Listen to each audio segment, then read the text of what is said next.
Assalamualaikum warahmatullahi wabarakatuh. Selamat pagi anak-anak. Bagaimana kabar kalian hari ini? Semoga hari ini kita semuanya diberi kesehatan dan masih diberi kesempatan untuk melaksanakan aktivitas sehari-hari. Pada pagi hari ini kita bertemu lagi dalam pembelajaran tema.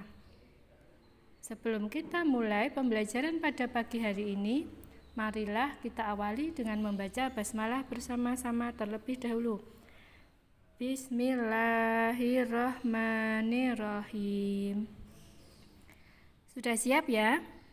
Kalau sudah, keluarkan buku pulpen kalian. Hari ini kita akan belajar tema 5, subtema 4, pembelajaran 4, 5, dan 6. Bisa kita mulai ya?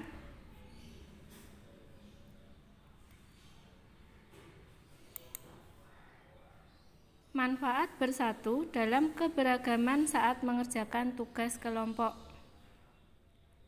Nah, saat kita diberi tugas kelompok, maka kita akan bekerja sama dengan orang lain. Nah, ketika kita bekerja sama dengan orang lain, pasti pendapat antara yang satu dengan yang lainnya itu berbeda. Tetapi kita harus saling menghargai pendapat masing-masing. Kita juga harus bersikap toleran saat mengerjakan tugas kelompok. Ya, kita bebas menyampaikan pendapat, tetapi kita juga harus mau mendengarkan pendapat orang lain. Nah, dengan begitu, keberagaman pendapat tidak akan memecah belah kelompok. Nah, sekarang berikut manfaat bersatu saat mengerjakan tugas kelompok. Yang pertama, tugas kelompok dapat selesai tepat waktu.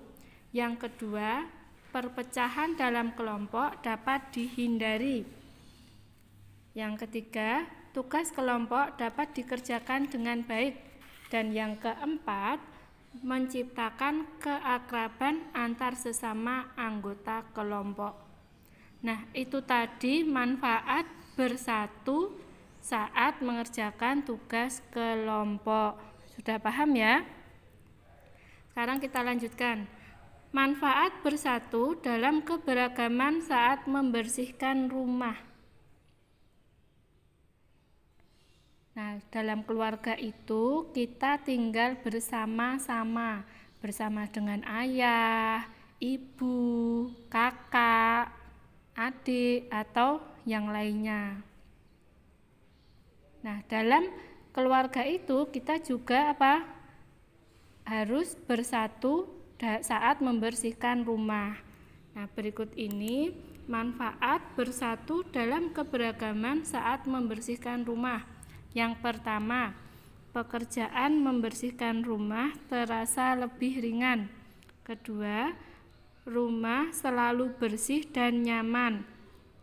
Yang ketiga, menumbuhkan rasa tanggung jawab bagi anggota keluarga atas kebersihan rumah. Dan yang keempat, keluarga semakin rukun. Itu tadi manfaat bersatu dalam keberagaman membersihkan rumah. Sudah paham ya? Sekarang kita lanjutkan. Menemukan makna istilah khusus. Nah, untuk menemukan makna istilah khusus, kita dapat membaca teks dengan cermat dan menandai kosakata yang berkaitan dengan tema teks. Nah, jadi saat kita mencari makna istilah itu bisa kita cari di mana? Bisa kita cari di Kamus Besar Bahasa Indonesia. Sekarang perhatikan gambar berikut. Nah, gambar ini bisa kalian lihat di buku pulpen kalian halaman 87. Bacalah kembali teks percakapan pada pembelajaran 3. Diingat ya, pada pembelajaran 3. Nanti dibuka lagi pada pembelajaran 3 halaman 81. Nah, setelah itu temukan 9 istilah khusus yang berkaitan dengan iklim pada kotak di bawah ini. Nah, nanti itu bisa kalian cari kata yang khusus ya. Contohnya ini iklim, nanti dilingkari. Nah, nanti bisa juga dicari menurun atau mendatar. Itu nanti bisa kalian pelajari sendiri ya. Baiklah, sekarang kita lanjutkan.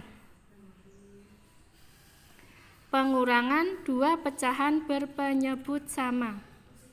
Perhatikan contoh berikut. Jonas mengambil sebuah apel di kulkas. Jonas memotong apel tersebut menjadi 6 bagian sama besar. Jonas memberikan 2 potong apel kepada adiknya dan 1 potong ia makan sendiri. Berapa bagian apel yang tersisa? Sekarang perhatikan gambarnya. Nah, untuk penyelesaiannya, apel Jonas itu mula-mula berapa? Dipotong menjadi 6 bagian ya. Apelnya dipotong menjadi 6 bagian. Kemudian Jonas memberikan 2 potong kue, 2 potong apel kepada adiknya. Nah, 6 berarti apa? 6/6. Diberikan 2 potong kepada adiknya, kemudian Jonas sendiri makan 1 potong, berarti 3 ya. 3/6. Nah, dimakan adik tadi 2, dimakan Jonas 1, berarti 3. Sekarang karena penyebutnya sama ya, 6, kita tulis dulu di sini 6. Setelah itu pembilangnya yang bagian atas 6 dikurangi 3 sama dengan 3. Jadi sisa apel Jonas adalah 3/6 bagian. Paham ya? Kita lanjutkan. Menyelesaikan soal cerita pengurangan pecahan berpenyebut sama. Nah, sekarang perhatikan contoh soal berikut. Hari Minggu, cuaca sedang hujan. Fitri memanfaatkan waktu untuk membantu ibu membuat kue. Setelah matang, kue tersebut dipotong menjadi 8 bagian sama besar. Jika 3 potong kue dimakan, berapa bagian sisa kue yang belum dimakan?